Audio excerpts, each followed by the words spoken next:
વડોદરા મહાનગરપાલિકાની ચૂંટણી પહેલા સુપ્રીમ કોર્ટના આદેશ મુજબ નોટાને લઈને પ્રચાર કરવામાં આવે, જનજાગૃતિ ફેલાવવામાં આવે તે માટે સામાજિક કાર્યકર અતુલ ગામેચીએ આવેદનપત્ર આપ્યું છે।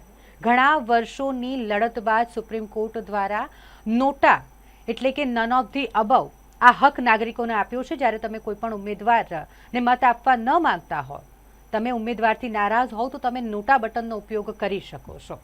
આ નોટાને લઈને જાગૃત કરી શકાય લોકોને, તે માટે તેનો પ્રચાર કરવો ખૂબ જ જરૂરી છે અને માટે સામાજિક કાર્યકર અતુલ ગામેચી દ્વારા આવેદનપત્ર આપી આ મામલે રજૂઆત કરી છે। હાલ ગુજરાતમાં ચૂંટણીઓનો માહોલ છે।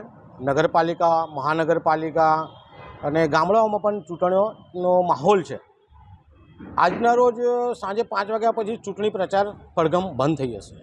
બીજી બાજુ પૂરા ગુજરાતમાં અને વડોદરા શહેરમાં મહાનગરપાલિકાની જ્યારે ચૂંટણીઓ છે ત્યારે નામદાર સુપ્રીમ કોર્ટના આદેશ અનુસાર નાગરિકોને હક આપેલ છે કે ઈવીએમમાં છેલ્લું બટન નોટા એટલે કે નન ઓફ ધી અબવનું બટન મૂકવામાં આવ્યું છે।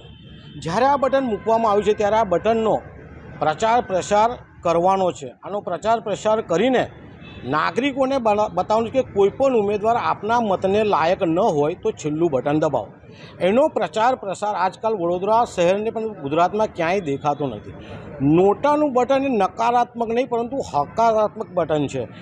જો ઉમેદવારો કામ કરતા ન હોય તેમ છતાં ચૂંટણીઓ લડવા તૈયાર થતા હોય તો આવા ઉમેદવારો માટે આ નોટાનું બટન આપવામાં આવ્યું છે। પરંતુ વડોદરા શહેરમાં કે ગુજરાતમાં ક્યાંય પણ નોટાનો બટનનો પ્રચાર પ્રસાર કરવામાં આવતો નથી। આનો પ્રચાર પ્રસાર મીડિયા થકી, ન્યૂઝ સમાચાર થકી, રેડિયોમાં, દૂરદર્શનમાં અને અનેક રીતે પ્રચાર પ્રસાર કરવાનો છે। જેમ કે પત્રિકા વિતરણ કરવાની છે, લોકોને નાટક દ્વારા શેરી નાટકો કરીને નોટાની સમજ આપવાની છે, પરંતુ વડોદરા શહેરમાં કોઈ પ્રચાર પ્રસાર કરવામાં આવતો નથી।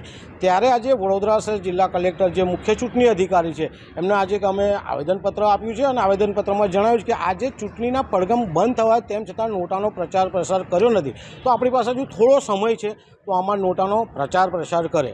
સાથે સાથે અમે એક માહિતી અધિકાર અધિનિયમ 2005 હેઠળ માહિતી પણ માંગી છે કે નોટાનો પ્રચાર કર્યો છે કે નહીં તેની માહિતી આપી, અને કર્યો છે તો ક્યાં ક્યાં કર્યો છે। જોવા જઈએ તો ગુજરાતમાં ક્યાંય નોટાનો પ્રચાર પ્રસાર કરતા નથી। તેના કારણે નામદાર સુપ્રીમ કોર્ટનું જે આદેશ છે એનું ઉલ્લંઘન થાય છે તેવું અમને લાગી રહ્યું છે, જેના કારણે આજે અમે આવેદનપત્ર આપ્યું છે અને પ્રચાર પ્રસાર કરે તેવી અમારી માંગ છે।